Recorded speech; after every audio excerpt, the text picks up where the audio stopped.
Hi welcome to hash tag నేను మీ మనోజ్. ఇప్పుడు మళ్ళీ ఉప ఎన్నికలు వచ్చే అవకాశం ఉన్న నేపథ్యంలో ఇప్పుడు పార్టీ మారిన ముగ్గురు మీద ఇప్పుడు ఒక నోటీసులు జారీ చేసింది హైకోర్టు. స్పీకర్‌ని ఒక నిర్ణయం తీసుకోవాలని చెప్పింది. లేదంటే ఆ కేసును సుమోటోగా తీసుకుంటామని చెప్పింది. సో, ఆ 3 కాన్స్టిట్యుయెన్సీలు పక్కన పెడితే ఇంకా 7 ఉన్నారు కాబట్టి ఈ మొత్తం 10. సో, టీఆర్ఎస్‌ది వ్యూహం ఏంటి? కేసీఆర్ గాని, కేటీఆర్ వ్యూహం ఏంటి? పార్టీ మారిన ఎమ్మెల్యేలు ఎవరైతే ఉన్నారో వాళ్ళని ఇప్పుడు పార్టీ మారినోళ్ళ పైన ఒక స్పష్టమైన ఆదేశాలిస్తే అక్కడ ఉప ఎన్నిక జరిగే అవకాశం ఉంటది. సో, కాస్తో కూస్తో ఈ హైడ్రా ఎఫెక్టో లేకపోతే సూపర్ 6 పథకాల హామీ గురించో జనాల్లో ఒక నెగెటివ్ వేవ్ క్రియేట్ చేసి ఎంతో కొంత బీఆర్ఎస్‌కి అక్కడ ఓట్ షేర్ ఉంది. ఎక్కడ కనీసం ఒక్క స్థానమైనా గెలిస్తే ఏదో ఒకటి చేసి డబ్బులు పంచో, మద్యం పంచో ఏదో ఒకటి చేసి కనీసం ఒక్క స్థానమైనా గెలిస్తే మేము ఉన్నామనే ఉనికి చాటుకునేందుకు ఇప్పుడు ఒక బీఆర్ఎస్ బహిరంగ సవాలు చెప్తుంది. దానికి కాంగ్రెస్ కూడా దమ్ముంటే కాసుకో అన్నట్టుగా ఇప్పుడు ఒక రకమైన ఇంటర్నల్ టాక్ నడుస్తుంది. సో 2023 సంవత్సరం చివరి నెలలో జరిగిన ఎన్నికల్లో కాంగ్రెస్ పార్టీ విజయం సాధించింది. సో అప్పటి అధికార బీఆర్ఎస్ ప్రతిపక్షానికి పరిమితం అయిపోయింది. అయితే బీఆర్ఎస్ సమితి నుంచి కొంతమంది ఎమ్మెల్యేలు కాంగ్రెస్ పార్టీలో చేరారు. వీరిలో స్టేషన్ గన్పూర్, ఖైరతాబాద్, భద్రాచలం ఎమ్మెల్యేలు కడియం శ్రీహరి, దానం నాగేంద్ర, తెల్ల వెంకటరావు ఉన్నారు. అయితే వీరిపై అనర్హత వేటు విధించాలని బీఆర్ఎస్ హైకోర్టును ఆశ్రయించింది. ఈ నేపథ్యంలో హైకోర్టు కీలక ఆదేశాలు జారీ చేసింది. ఫలితంగా సీఎం రేవంత్ రెడ్డి అలర్ట్ అయ్యారు.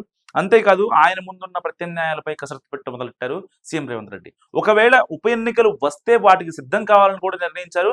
ఇప్పటికే పలు నివేదికలు కూడా ఆయన అధ్యయనం చేస్తున్నారు. అయితే ఇదే సమయంలో మరొక విషయం కాంగ్రెస్ పార్టీ నాయకులను తీవ్రంగా ఇబ్బంది పెడుతుంది.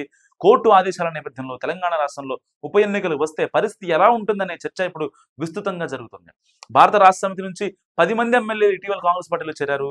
అయితే 3 ఎమ్మెల్యేలపై అనర్హత వేటు విధించాలని భారత రాష్ట్ర సమితి స్పీకర్కు ఫిర్యాదు చేసింది. అనంతరం హైకోర్టు తలుపు తట్టింది.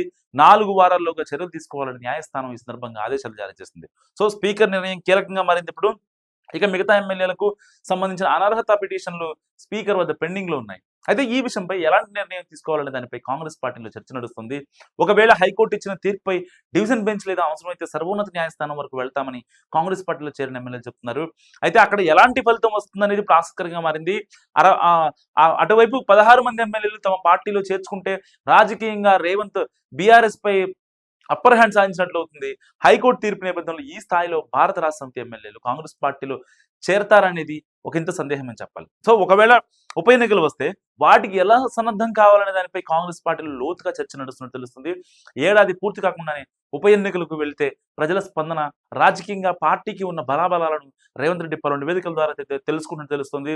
ఒకవేళ ఉప ఎన్నికలు నిర్వహించడం ఖాయమైతే 10 మంది ఎమ్మెల్యేల్లో కొంతమంది బీఆర్ఎస్ కి తిరిగి వెళ్లే అవకాశాలు లేకపోలేదని రాజకీయ పండిట్స్ చెప్తున్న పరిస్థితి. సో ఇప్పటికే ఎన్నికల హామీలు పూర్తి చేయకపోయినప్పటికీ చేస్తున్న వాటిలో ప్రజల్లో సానుకూలత ఉందని కాంగ్రెస్ పార్టీ నాయకులు అంటున్నారు.